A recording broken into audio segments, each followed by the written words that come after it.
In its simplest form, selling is a transaction involving an exchange of products or services for money. However, many situations transcend this simple notion and are a detailed exchange of information between buyer and seller to arrive at a purchase decision. Early in the life cycle of many companies, the sales function is often left to the founder, whose product knowledge and passion can form a potent selling approach. However, as a company grows, the founder will need to hand this off to a dedicated team and develop a selling process. But what exactly is a selling process, and who trains and manages the sales reps? And if revenue growth is so important, why is sales training so often overlooked? To help us sort this out, we're joined by Rich Isaac, founder and president of Sandler Training of Hauppauge, New York. He and his team have built one of the most prominent and successful sales consulting practices in the metropolitan area. Rich holds a degree in mechanical engineering from Rutgers and an MBA from Hofstra University. He started his career as an engineer with the Grumman Corporation and eventually moved into marketing and sales positions at several large Long Island high-tech companies before starting his business in 1996. He has decades of experience working with corporations at all stages of development, from startups to multinational corporations, across a variety of industries. Rich, welcome to our podcast series. Thanks so much. It's a pleasure to be here. Thanks for agreeing to join us today. And before we get started talking about what you currently do and about selling and sales and how that relates to what entrepreneurs might confront in their own experiences, tell us about your experience and your journey. Let's start because I found fascinating that going back to college, you actually started with a degree in mechanical engineering. You went back for an MBA at Hofstra, and then you worked for some technology companies. Sure, absolutely. When I was young, I was pretty good at math and science, pretty good student. And my dad had said to me, "You should be an engineer." And I probably said, "What's an engineer?" And he went on to explain it. He was actually a salesperson who sold shoes. And then he said, "Actually, you should be a sales engineer." And I really had no idea what that was, which is sort of a technically oriented salesperson. In any case, I followed his advice. He said you'd be able to get a good job and I was interested in airplanes and aerospace. I always had my binoculars looking up at the sky, and I ultimately got my first job at Grumman Aerospace Corporation, which was actually the largest employer at the time on Long Island. Uh-huh. And I was an aerodynamicist helping design aircraft wings, which was sort of pretty cool. Worked on some very interesting projects. Wow.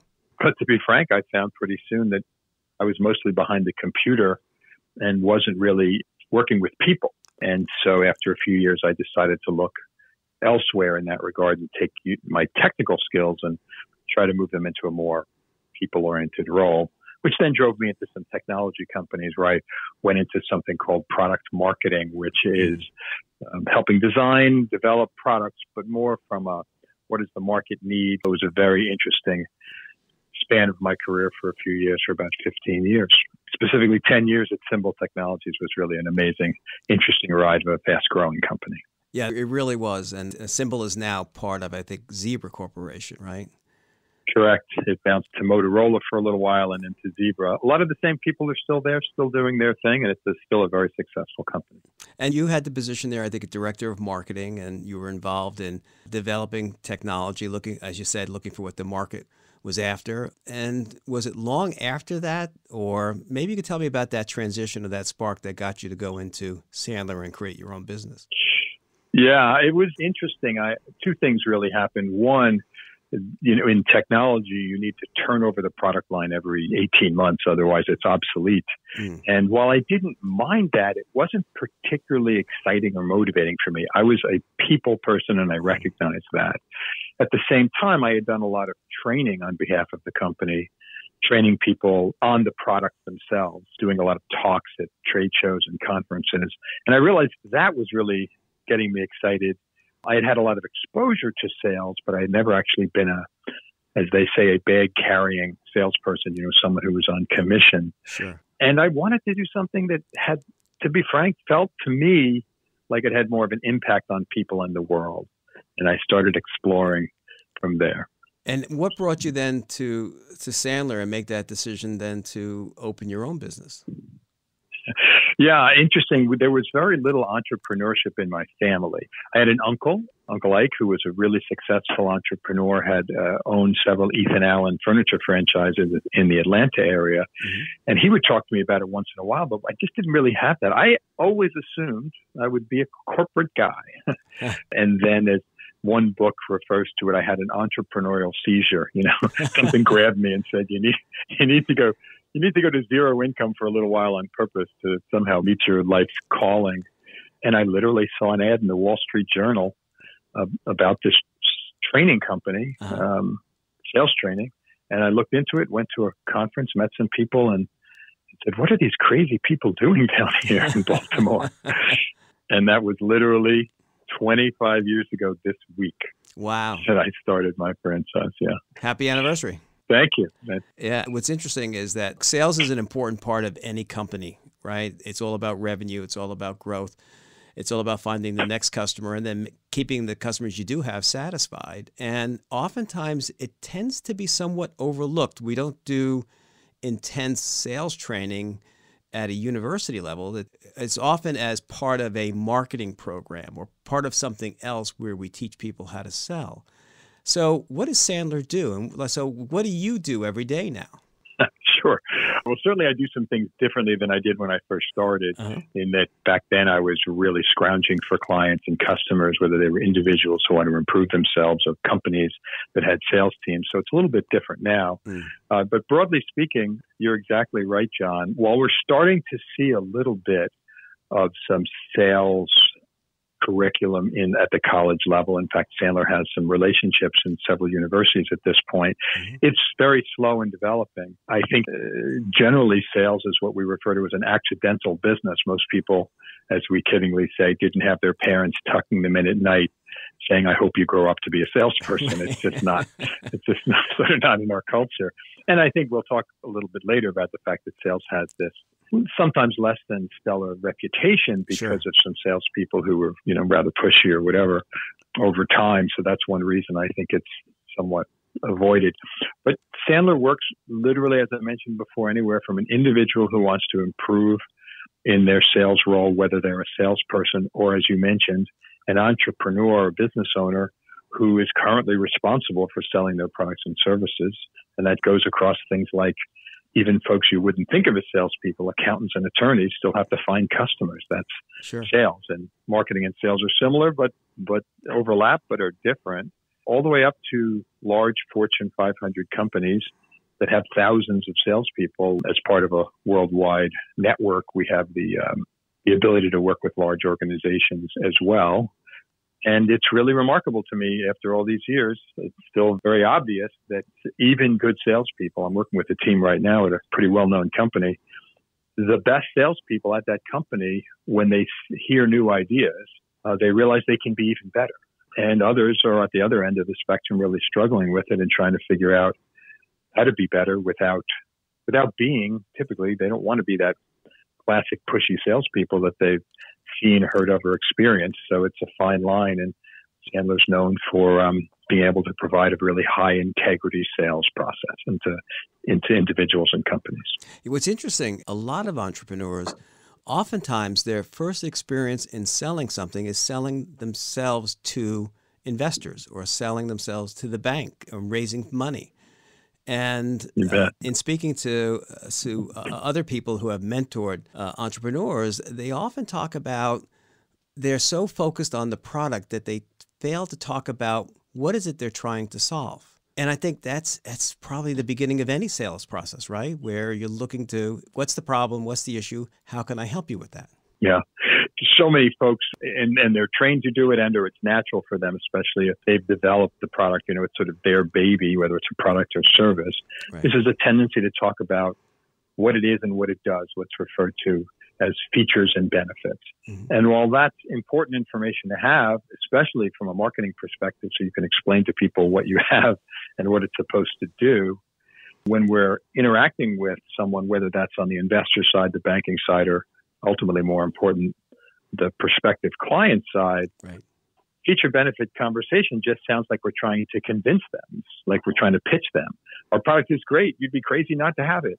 Right. As opposed to let's figure out whether there's any kind of an issue, a gap, an opportunity, a problem that having our product or service would fill. And that gap has to be something that the person either recognizes already or we somehow help them discover that they have it. And then sales becomes much easier because we're not trying to convince anybody. We're just filling a need. Yeah. What's interesting is that, and again, this has come across in a lot of conversations when I speak to people who have advice for entrepreneurs, and that is to obsess on what the problem is that you're solving and get people so they can relate to the conversation. Do they have the same problem that you're describing? Or make sure you understand their perspective, where they're coming from, so then you can be well informed in terms of how you then present your product. And full disclosure, we used you at the last company I was involved with, and your organization did a great job training our salespeople and taking it from what we would do as the technical side, and then you took it and put that into a process that they could adopt. And sort of focusing on here is to really have an understanding of what are the issues and then how can you solve them, as a starting point at least. Yeah, absolutely. And what's so interesting there is that to take that conversation from what the product is to what's the potential issue that you're filling is just not intuitively obvious for people. How do I do that? How do I transfer that into that other conversation? And the answer predominantly comes in the form of being better at asking questions to uncover these things.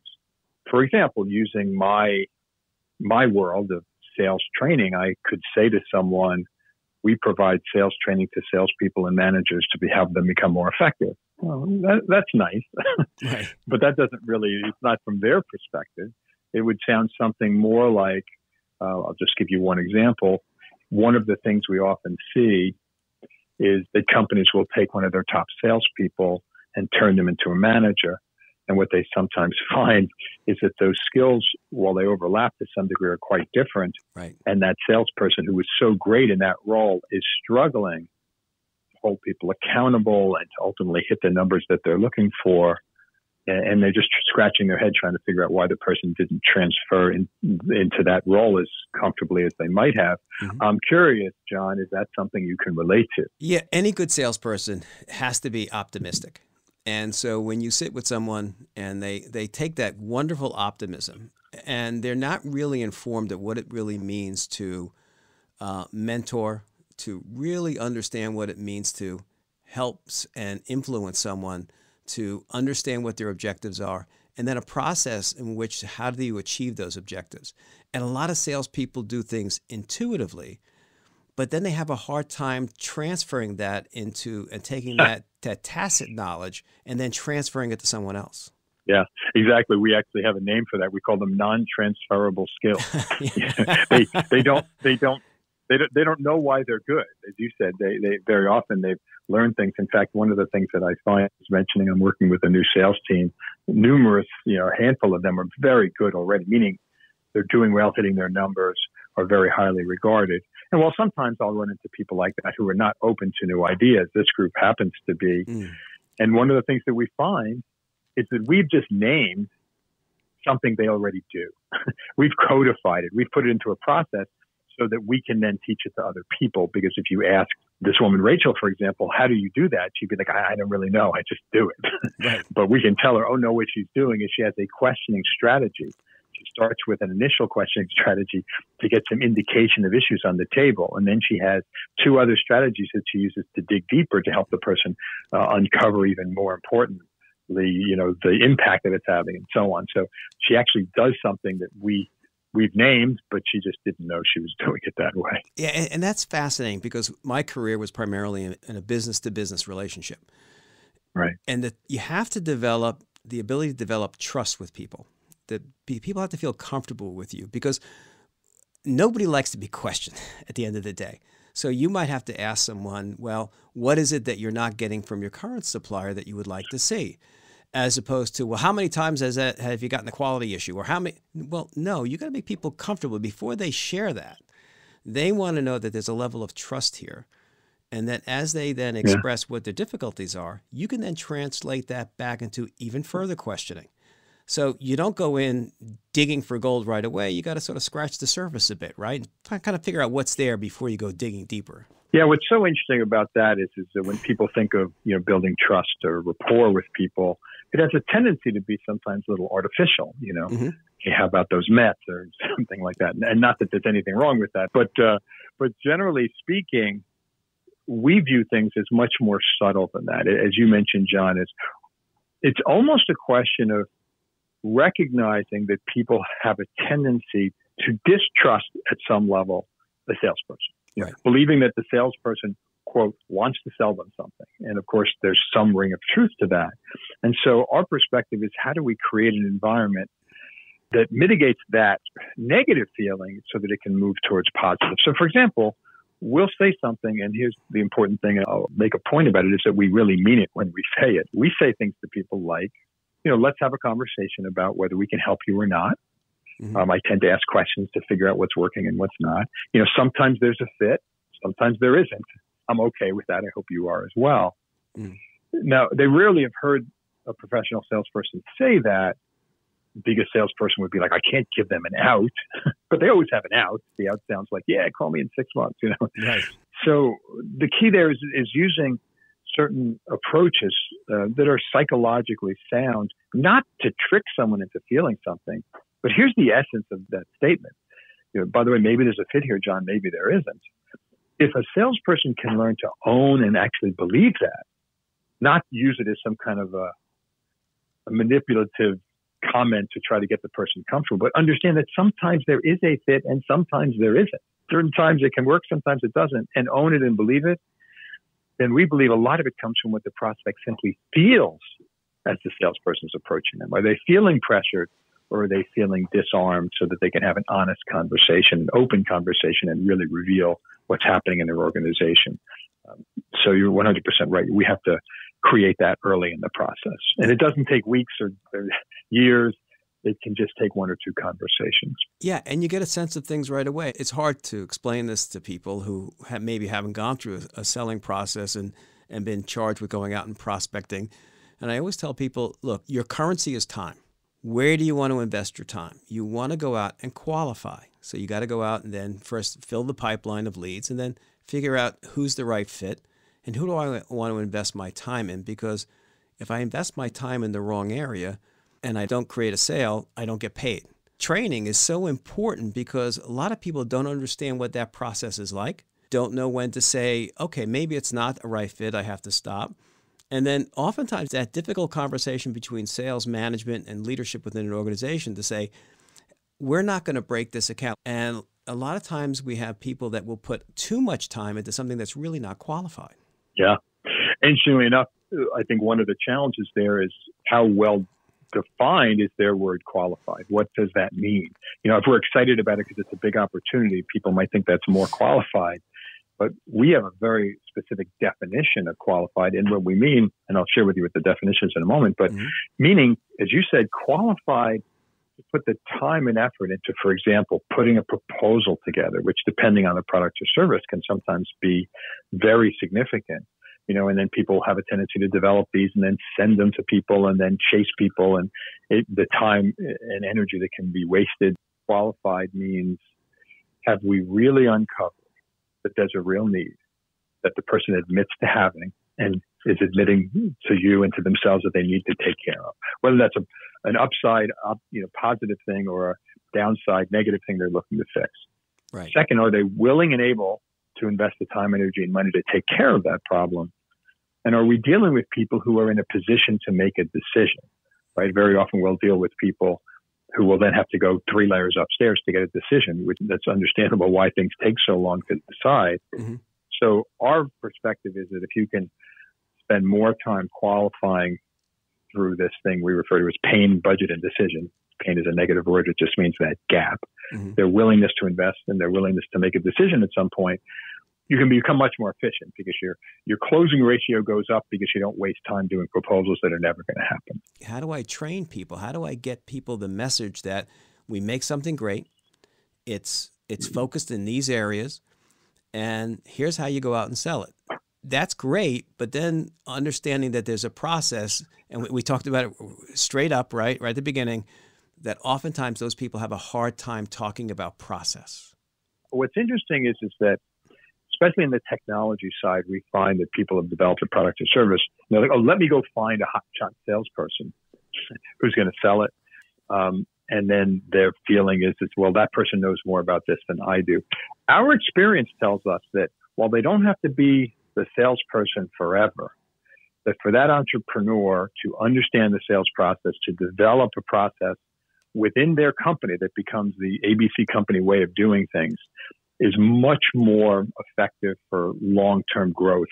Because you hire some person who you hope is going to be successful, and whether they are or they're not, when they leave, what happens to your sales machine? We believe every company needs a selling system and process, and then that puts them in the position to bring people in, fold them under that, and be more successful. Yeah, that's that transition from starting up to scaling up, right? Where you get them, now you're on that growth track. Hopefully, right? You got to get the company going. Right. And Exactly. I would think that this probably resonates with you because you deal with so many business owners, even small business owners, that have to make that transition. Yeah, and it's an exciting time to be at a place where they realize they can make the investment in that. Very often we'll find that someone will bring in a salesperson and the owner and that salesperson will work together. We're working with an organization now who we worked with a few years ago, interestingly enough, where the two owners, husband-wife team, were the predominant salespeople. Now they've grown. They've brought in a sales team. So they already had a way of going about it. They weren't necessarily the world's best at it because they were technology people. But we're now training their sales manager. The owner has gone back to our program for some reinforcement to remember it. And we're training their 3 salespeople. You know, you and I are speaking today, and it's October of 2021. The pandemic, we all pray, is winding down, hopefully, and somewhat within the near future, maybe we'll get some level of a return to normalcy, whatever that will look like. But during the pandemic, were there lessons learned or were there changes that you saw that affected that process of selling? Yeah. Well, yeah. I mean, obviously quite dramatically as it affected our business, the training business, which was, 95% face-to-face and probably 90% face-to-face, 10% remote. So, so for one thing, let me talk about some of the advantages that have come out of this. There's obviously some downsides. We certainly had some clients who struggled dramatically and that affected us, but fortunately we've bounced back quite well. Relative to some advantages, let's talk about the old way of doing business. It was typically this. So I'd find a prospect through whatever means, marketing or networking or whatever it might be. And I'd probably start with about a 15-minute phone call to set up a face-to-face appointment. And very often, depending on who we were, for me, for example, I'm on Long Island and a lot of our business is out here, but we certainly did quite a bit of business in Manhattan, which is about an hour train ride. So typically 15-minute phone call, set up an appointment in the city, which would pretty much take all day, right? Because I have an hour in, I have an hour out. It's going to be a lunch. At least half the day is gone. Now, with Zoom, and so many people are used to it, I'm using Zoom as an example. There's obviously multiple platforms. But I'll have a very brief conversation, if at all. And maybe in an email, we'll simply say, let's set up a 45-minute meeting. And that meeting is going to be face-to-face. So we're finding that the actual number of face-to-face meetings versus just phone calls, and we believe face-to-face, meaning obviously that historically meant standing in front of someone, but now it means potentially via Zoom. Right. And I think we have to come up with some different terminology for it. But it is face-to-face. Do you miss some aspects? I always joke, one thing you don't know is how tall people are because they're sitting or whatever. But generally speaking, I am having way more face-to-face meetings than phone calls, which means I get to see their expressions. I get to see their reactions, not only hear them, which of course you can do over the phone. So in one regard, selling has become dramatically more efficient. Studies have shown recently that a lot of people would prefer to maintain the remote selling environment rather than having people come see them because it takes their time too, or going out for a 2-hour lunch versus a straight up 45-minute meeting. Now, I also find that now when you get together with people, and it's like a miracle, I'm sitting with someone and talking with them. Right. So I do find there's a greater enthusiasm for when we do have those face-to-face meetings, those live face-to-face meetings. So there's some aspects of it that certainly have become more positive. So only because we have a lot of students and budding entrepreneurs listen to this, to our podcast series. So what specific advice do you have for future entrepreneurs as it relates to selling and the selling process? Yeah. Two things immediately come to mind. I'm sure they've heard it before. So, finding something that gets you more excited, that you feel you can love, I think is a key aspect of entrepreneurship, of finding something that you really can get excited about. And the second thing is, in having now, adult children, it's interesting to watch them in terms of their level of willingness to accept risk. Starting a business requires some risk. It doesn't mean you need to put yourself at dramatic risk in terms of being able to eat and so on, but there's risk associated with it, and asking yourself if you can handle that and not necessarily letting it stop you, and working hard to see if you can have some safety nets. Are there people around you who can potentially help support you? Are there at the beginning? As my wife said when we first started this, we had 3 little kids. She said, if this doesn't work out, could you get another job? And I said, yes.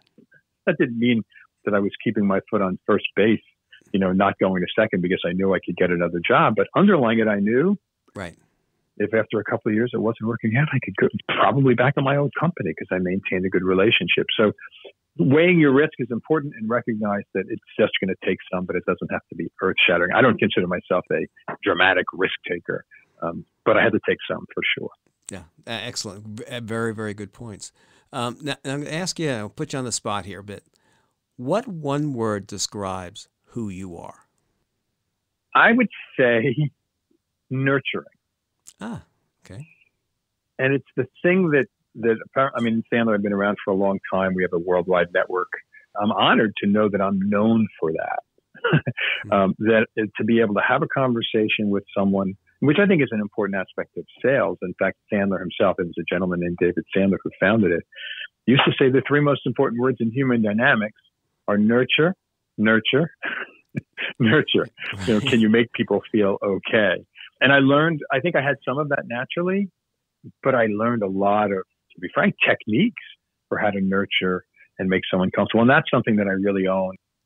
That's a wonderful trait. That's a great word, nurturing. One of the aspects of anything that we do in life is to make a difference and to influence others requires that you connect with people. And a big part of nurturing is creating a connection. And not everyone has that ability, and certainly you do, Rich. I appreciate it.